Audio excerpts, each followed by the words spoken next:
going on, guys? Welcome to today's video. And now in today's video, what we're going to be talking about is a question I've been asked a couple of times, is kind of what rest times do I take between sets, and kind of what rest times should you take between sets, what's kind of best. And what I'm going to offer for you today is one thing that you need to understand is, especially with all the programming that I do and the programming that I would prescribe either the athletes and the clients that I work with online or in person, or just anyone that wants a little bit of help, is the number one most important thing is performance. So what we care most about is performance, because ultimately what is the best way to get bigger and stronger and better in the gym is to progressively overload. Progressive overload and performance is pretty much the exact same thing. You always want to be performing better by progressively overloading the weights.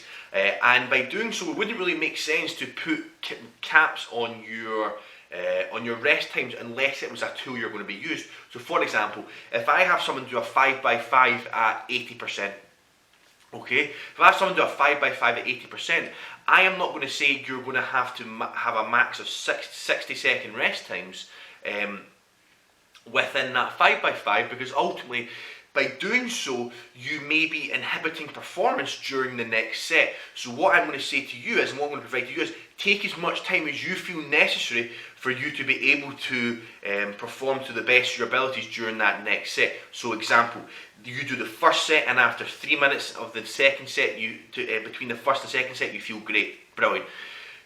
After the second set, you only need 2.5 minutes before you feel great to go, great. Third set, you need 4 minutes, brilliant. Fourth set, between the fourth and the fifth set, you need to say 5.5 minutes. Well, then that's fine, because ultimately the most important thing is the workload. I want you to be able to finish that prescribed 5x5.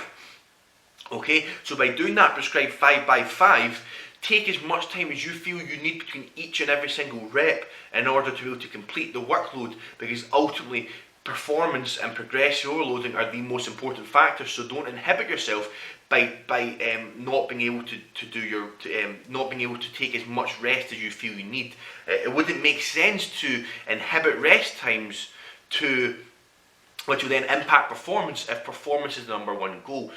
And furthermore, if you're doing something like squats, you're going to need a lot more rest time than if you're doing bicep curls. So it ties in again. You're probably not going to need very much rest time between bicep curl sets, because it's going to be easy to recover from, but you're probably going to need a lot more time to recover between squats and deadlifts.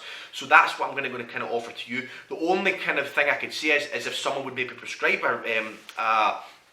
a limited rest time as a tool to use during your training. For example, if someone said, I want you to complete a 5x5 at 72%, and you've got 90-second rest time between each set, okay? So then they could then say, well, that is an actual training tool we're going to be using to be able to, if programmed incorrectly, it could work. It could most definitely work. So that's the only kind of time I could see inhibiting rest times, is using it as a training tool when programmed incorrectly. But otherwise, I would just focus on taking as much time as you feel you need to be able to perform to the best of your abilities during the next set.